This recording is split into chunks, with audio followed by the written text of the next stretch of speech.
औज़ुबिल्लाहिमिनश्शैतानिर्रजीम बिस्मिल्लाहिर्रहमानिर्रहीम। मोअज़्ज़िज़ सामीन कराम अस्सलाम वालेकुम रहमतुल्लाहि व बरकातुहू। उम्मीद आप खैरियत से होंगे। हमारा आज का मौजू है ख्वाब में न्योला देखना। अल्लामा इब्न सीरीन रहमतुल्लाह ने ख्वाब में न्योला देखने की 6 मुख्तलिफ़ सूरतें बयान की हैं। हर सूरत की अलग तबीर है, यानी कि ख्वाब में न्योला देखना, न्योले को पकड़ना, न्योले का गोश्त खाना, सांप और न्योले की लड़ाई देखना, यानी कि इसकी मुख्तलिफ़ सूरतें हैं और मुख्तलिफ़ ताबीरें हैं। ख्वाब में न्योला देखना, न्योला देखने से मुराद चोर है। साहिब ख्वाब का किसी चोर से वास्ता पड़ सकता है। ख्वाब के अंदर न्योले को पकड़ना, यह ख्वाब साहिब ख्वाब के लिए किसी चोर को पकड़ने से ताबीर लगता है।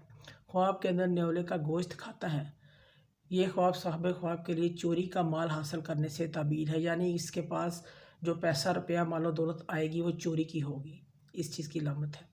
ख्वाब में न्योले का काटना साहिब ख्वाब के बीमार होने की अलामत है। ख्वाब में न्योले से लड़ना, यह ख्वाब साहिब ख्वाब के लिए अपने दुश्मन पर गालिब आने से ताबीर लगता है।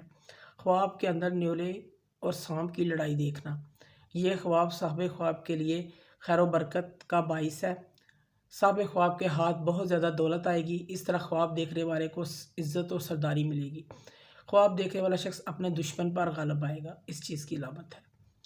मोअज़्ज़िज़ सामीन कराम, अगर आपको हमारी वीडियो ये पसंद आई है तो इसे ज़्यादा से ज़्यादा सदका जारिया समझ कर लाइक करें और शेयर करें। अल्लाह पाक आपके हमें नासिर हों। जज़ाकल्लाह।